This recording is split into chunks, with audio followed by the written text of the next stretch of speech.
നമസ്കാരം. ഗോവൻ വിശേഷത്തിലേക്ക് സ്വാഗതം.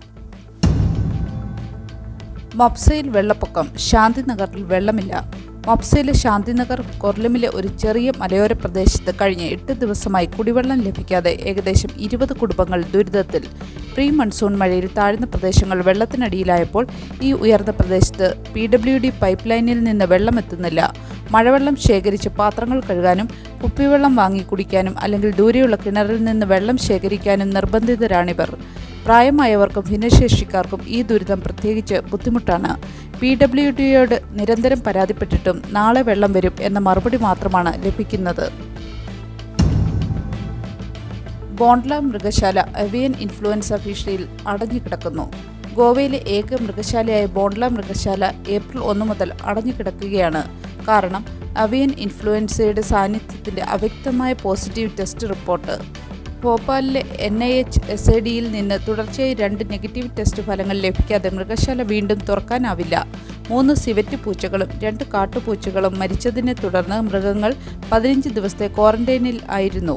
വനം വകുപ്പ് കർശനമായ SOPകൾ പാലിക്കുന്നു. മൃഗശാലയുടെ അടച്ചിടൽ ഏപ്രിലും മെയിലും ഓരോ മാസവും 1 ലക്ഷം രൂപയുടെ വരുമാന നഷ്ടത്തിന് കാരണമായി. പനാജിയിൽ കാലാവസ്ഥാ പ്രശ്നങ്ങളാൽ പച്ചക്കറി വില കുതിക്കുന്നു. പനാജി മാർക്കറ്റിൽ കനത്ത മഴയും വിതരണ ശൃംഖലയിലെ തടസ്സങ്ങളും മൂലം പച്ചക്കറി വില കുത്തനെ ഉയർന്നു. തക്കാളി കിലോയ്ക്ക് 45 രൂപയും ഉരുളക്കിഴങ്ങിന് കിലോയ്ക്ക് 50 രൂപയും മല്ലിയില ഒരു കെട്ടിന് 30 നിന്ന് 40 രൂപയായും ഉയർന്നു. ഉള്ളിവില 40 രൂപയിൽ സ്ഥിരമാണ്. മഴ മൂലം വിളനാശവും ഗതാഗത തടസ്സവും വില വർധനയ്ക്ക് കാരണമാണ്. വരും ദിവസങ്ങളിൽ പച്ചക്കറി വില കൂടുതൽ ഉയരാൻ സാധ്യതയുണ്ടെന്ന് വ്യാപാരികൾ പറയുന്നു. റിബന്ദർ ചൊരാവോ റൂട്ടിൽ റോറോ ഫെറി ട്രയൽ റൺ ആരംഭിച്ചു. പനാജിയിൽ റിബന്ദർ ചൊരാവോ റൂട്ടിൽ റിവർ നാവിഗേഷൻ ഡിപ്പാർട്ട്മെന്റ് ആദ്യ റോറോ ഫെറിയുടെ ട്രയൽ റൺ ചൊവ്വാഴ്ച നടത്തി. 15 കാറുകളും 15 ഇരുചക്ര വാഹനങ്ങളും ഉൾക്കൊള്ളാനാകുന്ന ഈ ഫെറി ലൗത്തോമിലെ രാസേം ഷിപ്പ്യാർഡിൽ നിർമ്മിച്ചതാണ്. യാത്രാ സമയം ലാഭിക്കാൻ ഈ ഫെറി സഹായിക്കും. മാർച്ചിൽ ആരംഭിക്കേണ്ടിയിരുന്ന സർവീസ് കപ്പലിന്റെ വൈകിയ ഡെലിവറിയും സ്മാർട്ട് സിറ്റി പ്രൊജക്ടിന്റെ ജെട്ടികളുടെ വൈകലും മൂലം വൈകി. വാണിജ്യ സർവീസിന്റെ തുടക്ക തീയതി R&D വ്യക്തമാക്കിയിട്ടില്ല. എന്നാൽ ട്രയൽ റൺ വിജയകരമായിരുന്നു.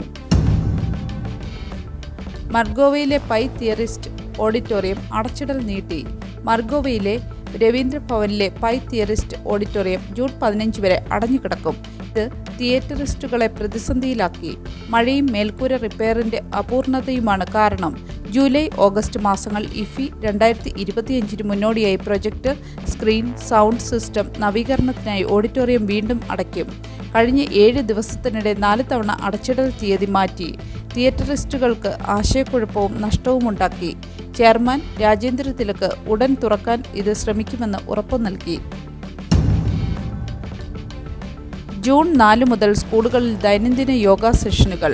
അന്താരാഷ്ട്ര യോഗാ ദിനത്തിന് മുന്നോടിയായി ജൂൺ 4 മുതൽ എല്ലാ സ്കൂളുകളിലും ദിവസവും രാവിലെ അരമണിക്കൂർ യോഗ പരിശീലനം നടത്താൻ ഗോവയിലെ വിദ്യാഭ്യാസ ഡയറക്ടറേറ്റ് നിർദ്ദേശിച്ചു. സർക്കാർ, aided, unaided, primary, secondary, higher secondary, പ്രത്യേക സ്കൂളുകൾ എന്നിവയ്ക്ക് ഈ നിർദ്ദേശം ബാധകമാണ്.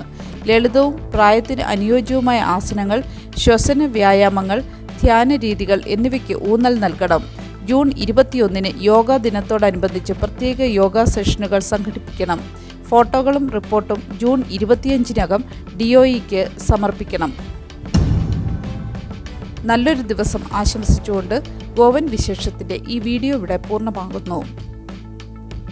എല്ലാ ദിവസവും വാർത്തകൾക്കായി ഫോളോ ചെയ്യണമെന്നും വാർത്തകളുടെ നോട്ടിഫിക്കേഷൻ ലഭിക്കാനായി ബെല്ലൈക്കൺ എനേബിൾ ചെയ്യണമെന്നും അഭ്യർത്ഥിക്കുന്നു.